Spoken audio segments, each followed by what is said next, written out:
شروع اللہ کے نام سے، اس پاک پروردگار کے نام سے جو بڑا مہربان اور نہایت رحم کرنے والا ہے۔ جزاک اللہ قاری حسیب خان صاحب، آپ نے آج کی بھی اس ٹرانسمیشن کا آغاز تلاوت قرآن کریم سے کیا اور ان آیات کا ترجمہ آپ نے سنا دانش تیمور صاحب کی آواز میں۔ جزاک اللہ اسد بھائی، عمران بھائی اور حسیب بھائی، آپ لوگوں نے ان بچوں کے ساتھ مل کر بارگاہ رسالت میں قصیدہ بردہ شریف کا نذرانہ پیش کیا۔ مجھ ناچیز کو کہتے ہیں رابعہ انم۔ السلام علیکم ورحمۃ اللہ۔ اور آج الحمدللہ پاکستان بھر میں مسلمان اہل ایمان انشاءاللہ اپنا 22واں روزہ افطار کریں گے۔ ناظرین کرام، آقا دو جہاں محمد مصطفیٰ صلی اللہ علیہ وآلہ وسلم فرماتے ہیں کہ ایک دن جنت اور جہنم کا آپس میں مباحثہ ہو گیا، بحث ہو گئی۔ جہنم نے یہ کہہ کر جنت پر اپنی فضیلت جتانی چاہی کہ میرے اندر جو لوگ آئیں گے نا وہ بڑے متکبر، بڑے سرکش اور گناہگار لوگ ہوں گے، اور میں چونکہ ان سے اللہ کے انتقام کی جگہ ہوں لہٰذا میں تجھ سے برتر ہوں۔ یہ سن کر جنت نے عرض کیا کہ یا اللہ، میرے اندر تو صرف غریب آئیں گے، مساکین آئیں گے اور سادہ لوگ ہی داخل ہوں گے۔ ابھی جنت اور جہنم دونوں میں یہ مکالمہ جاری تھا کہ اللہ تعالیٰ نے جنت سے فرمایا، اے جنت تو میری رحمت ہے اور میں اپنے بندوں میں جس پر رحمت کروں گا وہ تیری صورت میں کروں گا، اور جہنم سے فرمایا، اے جہنم تو میرا عذاب ہے اور میں اپنے بندوں میں سے جس کو چاہوں گا تیرے ذریعے سے عذاب دوں گا، لیکن اللہ تعالیٰ نے کہا کہ میں تم دونوں کو ہی بھر دوں گا۔ اللہ اکبر! بے شک جنت ہو یا جہنم دونوں ہی اللہ کی ملکیت ہیں، وہ جس طرح چاہے ان میں تصرف فرمائے، وہ اپنے فیصلوں کے لیے کسی کے آگے جواب دہ نہیں ہے۔ جہنم کا عذاب ناظرین کرام بڑا سخت ہے۔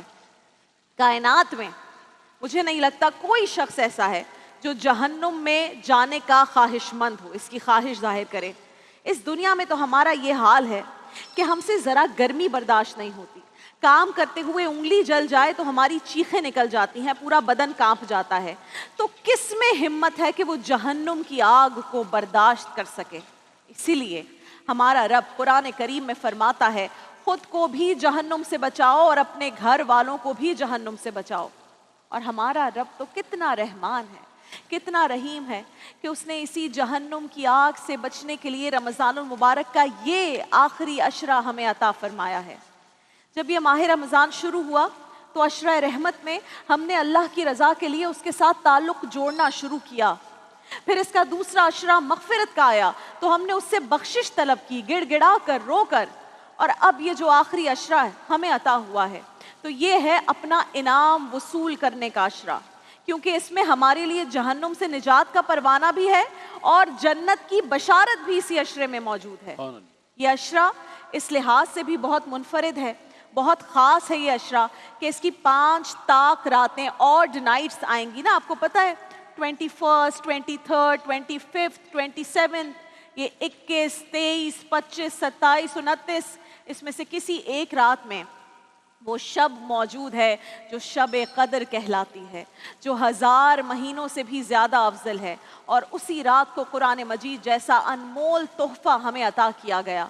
اور اسی کتاب مقدس کی سورہ بقرہ کی آیت ہے 201، اس میں اللہ تعالیٰ فرماتا ہے کہ اور انہی میں سے ایسے بھی ہیں جو عرض کرتے ہیں، اے ہمارے پروردگار ہمیں دنیا میں بھی بھلائی عطا فرما، آخرت میں بھی بھلائی عطا فرما، اور ہمیں جہنم کے عذاب سے محفوظ رکھ۔ ام المومنین حضرت عائشہ صدیقہ ام عائشہ رضی اللہ تعالیٰ عنہ بیان کرتی ہیں کہ جب رمضان کا یہ آخری عشرہ آتا تھا، کہتی ہیں رسول اللہ صلی اللہ علیہ وآلہ وسلم اپنی کمر کس لیتے تھے، پوری رات اما عائشہ کہتی ہیں کہ رسول اللہ عبادت میں گزارتے تھے اور اتنی محنت فرماتے تھے جتنی کسی اور عشرے میں نہیں فرماتے تھے۔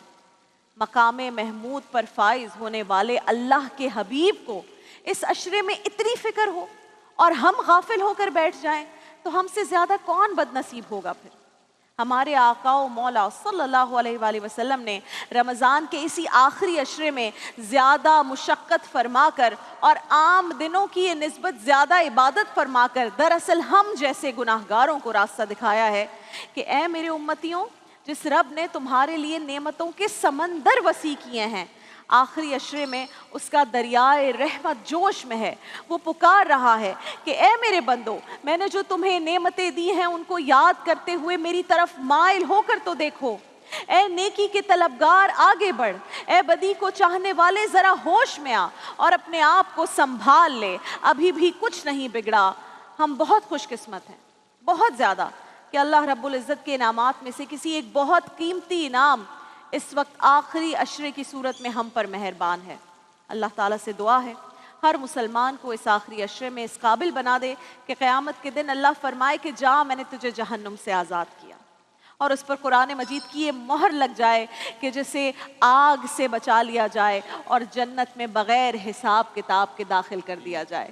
عمران بھائی، اسد بھائی، حساب کتاب کی تو دعا کرنی نہیں چاہیے، حساب کتاب میں پورا نہیں اتر سکتے. اللہ تعالیٰ حساب کتاب کے بغیر انشاءاللہ جنت میں داخل کر دیں. آمین ثم آمین.